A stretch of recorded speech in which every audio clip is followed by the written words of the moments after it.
वो याद करो अपना पवन पुत्र बालपन, वो याद करो अपना पवन पुत्र बालपन। 29 मार्च सन 2025 से धनु राशि वालों की कहानी शुरू हो चुकी है। शनि ने अपना राशि परिवर्तन कर लिया है। अप्रैल सन 2025 चल रहा है और मई सन 2025 लगने वाला है। ये अप्रैल सन 2025 से और 27 जून सन 2027 तक पूरे 2.5 साल शनि के हैं। पूरे 2.5 साल शनि के हैं। अब ये 2.5 साल में वो याद करो अपना पवन पुत्र बालपन। ये कैसे शनिदेव अब धनु राशि पर कहर बरसाएंगे या धनु राशि पर मेहरबानी देंगे। मित्रों, शनि का कालखंड है, राहु राजा है, केतु पहरेदार है और शुक्र मालोदार है। 2014 वर्ष सन 2014 से जब तुम्हारे ऊपर 7.5 लगी तो 17 जनवरी सन 2023 तक वो 7.5 का प्रभाव चला, क्योंकि इतिहास भूले नहीं जाते। इतिहास के पन्नों में ही तुम्हारा भविष्य लिखा है। ध्यान रखना धनु राशि वालों, इतिहास भूले नहीं जाते, इतिहास को दोहराया जाता है, क्योंकि इतिहास से ही तुम्हारा जीवन जुड़ा है। अब फिर से शनि के पैर में आ गए हो तुम, शनि के कब्जे में तुम्हारी कुंडली है। अब कैसे ये 27 जून सन 2025 तक तुम्हारी जन्म कुंडली पे राज्य करेंगे, क्योंकि चौथे घर से अब धनु राशि वालों पे 7.5 तो नहीं लगी है, इसकी कंटक पनौती लग गई है। चौथे घर में शनि देता है मनी या करता है नो मनी। देखो, जिंदगी चलती काय से है? जिंदगी वैसाखी से नहीं चलती। जिंदगी चलती है जो ऊपर वाले ने 2 तुम्हें टांगे दी हैं, और वो कर्मों की लेखा जोखे को पूरा करती हैं। जिंदगी का कर्म शनि के हाथ में है। जब कर्म पूरा होता है तब धर्म आपका काम करता है। धर्म मतलब भाग्य भरोसे ये दुनिया नहीं है, ये कर्म के भरोसे है। मगर कर्म करने के बाद भी जब भाग्य साथ नहीं देता है तो व्यक्ति हताश खा के गिर जाता है। तुम कहीं जॉब पे गए, जॉब कर रहे हो, उस मालिक का काम कर रहे हो जिसके यहाँ तुम जॉब नौकरी कर रहे हो, मगर फिर भी कहीं ना कहीं षड्यंत्र के चक्र जाल में, मसान क्रिया में तुम आ गए और तुम्हारी नौकरी छूट गई। क्यों छूटी? और तुम घर में बैठ गए बेरोजगारी का दफ्तर लेके। तुम अच्छा खासा काम कारोबार कर रहे हो, मैं धनु राशि वालों की बात कर रहा हूं, और अचानक ऐसा रेलम पेल हुआ कि तुम्हारा काम ही बंद हो गया, तुम्हारी दुकान बंद हो गई या तुम पे कर्जा हो गया। अब क्या कर लिया तुमने? तुम तो कर्म कर रहे थे। तुमने अपने बच्चे को कहीं नौकरी के लिए शिक्षा दी, हायर एजुकेशन करवाई लोन लेके, मगर आज वो बेरोजगार बैठा है या वो कम पैसे वाली नौकरी कर रहा है जिसमें गुजारे ही नहीं हो पा रहे। तो बताओ क्या तुम कर लोगे? जब शनि की ढैया 7.5 या शनि की महादशा या शनि की अंतरदशा लगती है या राहु की महादशा चालू हो जाती है तो सिम्टम्स ऐसे ही आते हैं। मैंने काफी कुंडलियों पर रिसर्च किया है, बहुत ऐसी जन्म कुंडलियां होती हैं जिसमें शनि की 7.5 और ढैया शुभ प्रभाव देती है, नहीं तो उतार छाप के रास्ते बहुत अधिक ये शनि दिखा देता है। क्योंकि शनि पार जन्म की कुंडली को खोल के बैठ जाता है। अब तुम कहोगे भाई इस जन्म में तो मैंने चींटी तक नहीं मारी, इस जन्म में तो मैंने कोई पाप ही नहीं किया, इस जन्म में तो सबकी भलाई करी है, मगर फिर भी मैं दुखी क्यों हूं? क्योंकि भैया ये जो जन्म कुंडली है, ये जो तुम इंसानी जीवन भोग रहे हो, ये इस जन्म का नहीं है, ये पिछले जन्म का है। इस जन्म में तुम्हारी कुंडली तैयार हो रही है, तो पिछले जन्म के कर्मों की सजा मनुष्य को भुगतनी पड़ती है। अब वो सजा कैसे कम हो वो भी मैं आगे बताऊंगा। मगर शनि तुम्हारे चौथे घर में 27 जून सन 2027 तक रहेंगे, तो ये पूरे 2.5 वर्ष का जो समय है ये अब कैसे कटेगा? देखो, चौथा घर किसका है? क्योंकि यहां बुनियाद तो शनि की है। शनि बैठ के ही राम राज्य फैलाएंगे अपना। अब जो रावण राज्य फैलाएंगे कि राम राज्य फैलाएंगे, ये मैं आपको पूरी विवेचना पे बताऊंगा।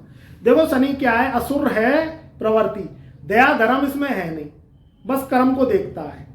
और इसके जो राहु है वो चेले चपाटे हैं, ये कर्मों का भोग लगाते हैं। अब आपने कोई काम किया, वो काम चला या नहीं चला, जॉब चली कि नहीं चली, व्यापार चला कि नहीं चला, शिक्षा ली मगर शिक्षा लेके भी अब ज्ञानी नहीं हो पाए, शिक्षा लेके आप कोई काम ही नहीं सेट कर पाए, तो ये क्या है, ये सब शनि के कर्मों का लेखा जोखा होता है। अब यहां क्या है, जब चौथे घर में जब जब शनि गोचर में आती हैं तो ये चौथे घर से रिलेटेड आपको प्रोग्रेस कम, परेशानी ज्यादा देती है। अब कैसे देंगे, क्योंकि चौथा घर है चंद्रमा का, और चंद्रमा का काल पुरुष की कुंडली में शनि शत्रु है, शनि मित्र नहीं है। अब चंद्रमा के ऊपर जब जब प्रभाव पड़ता है शनि का, तो चंद्र है लिक्विड मनी, चंद्र है आपकी मदर, चंद्र है लेडीज वर्ग, चंद्र है क्या है आपका मन, और चौथा घर है प्रॉपर्टी का, इन सब पे प्रभाव डालता है। अब आप, और चौथा घर है आपके वाहन का, अब आप इसमें करेंगे क्या, आपने कोई प्रॉपर्टी ली, अब वो प्रॉपर्टी ली, आपको प्रॉपर्टी तो मिल गई मगर कब्जा नहीं मिल पाया, तो शनि का कहीं ना कहीं गड़बड़ हो गया। आपने कोई बिल्डर्स को पैसा दिया फ्लैट के लिए, वो फ्लैट ही आपको नहीं मिल पाया, या आपने कोई दक्षिण मुखी या कोई ऐसा फ्लैट ले लिया है जो है नेत्र कोण वगैरह का, वो फ्लैट या जमीन ऐसी ले ली जो कि आपको फलित ही नहीं हुई। आप जब भी गए हैं वहां रहे हैं या रहने गए हैं परिवार सहित, तो बीमार पड़ गए, कर्जा हो गया आपके ऊपर बड़े बड़े लोन चढ़ गए, आप जो व्यापार कर रहे थे वो व्यापार ही ठप्प हो गया। आपकी जो घर में लेडीज थी, घर में चाहे आपकी पत्नी है, माता है, बहन है, वो सब बीमार रहने लगी। तो ये सब चौथे घर में जब शनि बैठता तो उसके कुप्रभाव होते हैं। अब आती है पैतृक जमीन की बात, क्योंकि आज के युग में जमीन के लिए भी बहुत झगड़े हो रहे हैं। आदमी सेटिस्फाइड नहीं है, क्योंकि सब आदमी पैसे का दीवाना है, और पैसे के चक्कर में रिश्ते नाते तोड़ते 2 मिनट नहीं लगते, भले ही रिश्ते नाते रहे नहीं रहे, पैसा रहना चाहिए। जबकि पैसा जिंदा पे ही काम आता, मरे पे काम नहीं आता, मगर आदमी सोचता नहीं है, क्योंकि ये पाप की दुनिया है। पाप बढ़ता जाता है और पुण्य कम होता जाता है। अब पुण्य बढ़े तो पाप कम हो, मगर आदमी सोचता कहाँ है, आप तो आदमी तो लगा है पाप करने, भले ही उसके परिणाम कुछ भी आए। तो जब चौथे घर में शनि होता है तो पैतृक जमीन के पीछे सरदर्दी देता है। अब आपके पुरखे बाप दादा वसीयत कर गए तो फजीयत बच गई, और वो थे पुराने जमाने के, वो वसीयत करके गए नहीं, सेवा आपने करी और मेवा कोई और खा रहे आए। अब वो लगाए अपनी टांग लगाने, अब उसने कोई कांड कर दिया, केसेस वेसेस कर दिए, तो आपको वो जमीन मिल नहीं पाई, आप लड़ रहे हैं मुकदमा, तो क्या कर लेंगे आप उसमें। यानी थाली आपके पास रखी है मगर आप खा नहीं पा रहे हैं, जबकि सेवा बड़े बूढ़ों की बाप दादाओं की आपने करी है। तो ये शनि क्या है, रट्टे फसाद और फजीयत की जिंदगी में टांग घुसेड़ देता है जमीनी विवाद में। अब आती है मन को लेके, इसमें क्या है, मन डामाडोल रहता है, करूं कि नहीं करूं, करूं कि नहीं करूं, क्योंकि चौथा घर मन का है और मन का कारक चंद्रमा है, और चंद्रमा के ऊपर शनि का वास होता है तो चंद्रमा डिस्टर्ब हो जाता है, और चंद्रमा डिस्टर्ब हुआ तो व्यक्ति का जब मन खराब तो स्वास्थ्य खराब।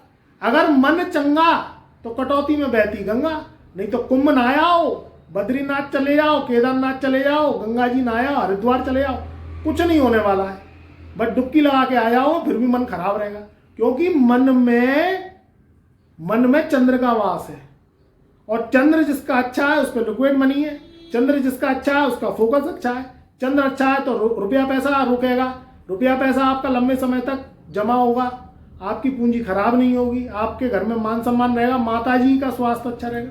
जब चंद्रमा खराब होता है, शनि का वास चंद्र पे हो जाता है, तो आपकी जो मदर है, जो बुजुर्ग हैं घर के, उनका स्वास्थ्य भी खराब रहता है, और जो शनि के ही प्रभाव से रहता है। आप देख लेना, देखिए ये सच का मंच है, सच के मंच पे ग्रहों का गोचर काम करता है, तब उस पर भविष्यवाणी की जाती है, और भविष्यवाणी से आपका मन अवचेतन खुलता है और आप उस पर सचेत और सावधान हो जाते हैं। तो ये 2.5 साल में आपके जीवन में ये घटनाएं होंगी, आपको उससे रूबरू रहना है। ये संघर्ष खत्म हो इसलिए एस्ट्रोलॉजी का सहारा लेना पड़ता है।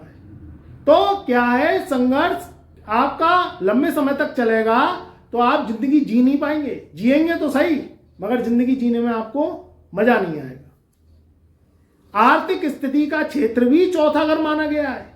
अब आपने कोई प्रॉपर्टी ली जो कि मैं रेंट पे उठाऊंगा, या कोई प्लॉट ले लिया, या पुराना बाप दादाओं का प्लॉट पड़ा था कि कोई कस्टमर आएगा तो उसे अच्छे दामों पे बेचूंगा, या अच्छे दामों पे मैं रीसेल करूंगा, या मैं प्रॉपर्टी को रेंट पे उठाऊंगा। तो आपको ध्यान रखना है, इस समय प्रॉपर्टी में पैसा ब्लॉक हो सकता है आपका, क्योंकि चौथे घर में जब जब शनि आता है तो कंटक ढैया लगती है, तो भूमि, भवन और वाहन में पैसे को ब्लॉक करवा देगा, या ऐसा किराएदार आपको मिलेगा वो किराएदार फंस जाएगा और आपकी जमीन भी घेर लेगा और किराया भी नहीं देगा। तो सोच समझ के प्रॉपर्टी, मकान, दुकान आप सोच समझ के उठाना, नहीं तो पैसा फंस जाएगा, किराएदार फंस जाएगा, ना आपको किराया देने वाला, ना आपकी जमीन बिकने वाली। और शनि का प्रभाव आपकी कुंडली में खराब हुआ और आपने एस्ट्रोलॉजिकल शनि को नहीं मनाया, भोग प्रसाद नहीं लगाए और अपनी कुंडली पे काम नहीं किया, तो ये स्थिति 10 गुना और बढ़ जाएगी। यहाँ शनि क्या है, यहाँ शनि वक्री होंगे, फिर मार्गी होंगे, फिर अस्त होंगे, फिर उदय होंगे। बीच बीच में ये काम भी होते रहेंगे क्योंकि शनि स्थिर नहीं रहेगा। 2.5 साल में जब अपना मूवमेंट लेता रहेगा तो उसमें आपको अच्छाइयाँ भी मिलेंगी और उसमें आपको कष्ट भी मिलेंगे।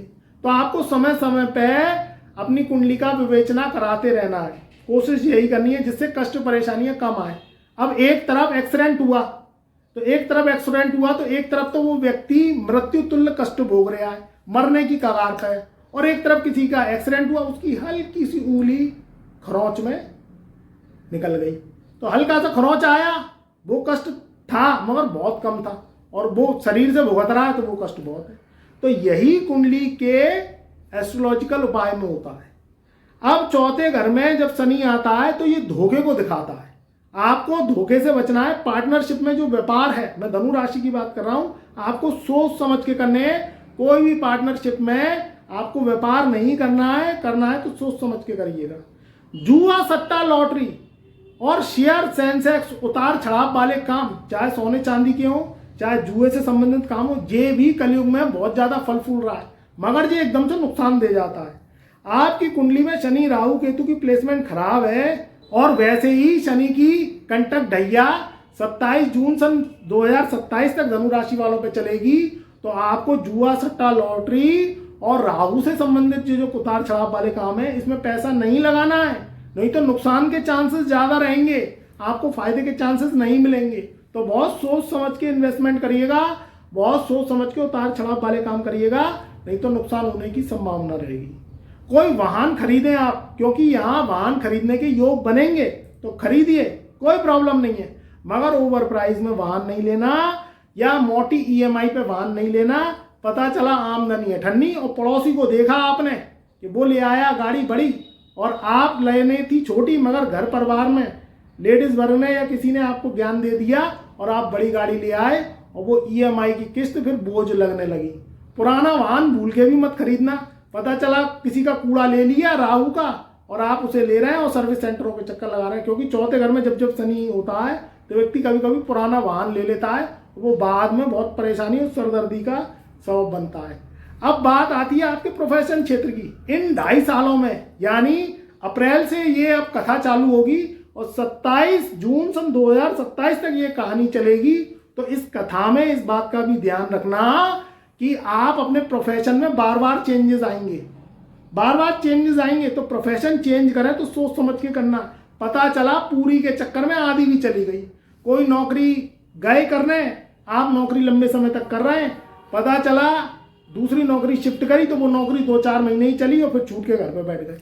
तो बहुत सोच समझ के काम करने हैं, बहुत सोच समझ के प्रॉपर्टी में पैसा लगाना है। और भैया कोई बड़े काम करो तो एक बार कुंडली का विवेचना करवा लो। देखो कुंडली से बड़ा कुछ नहीं है, आपको उपाय भी मिलेंगे, आपको प्रश्नों के उत्तर भी मिलेंगे, आपको सावधानियां भी मिलेंगी।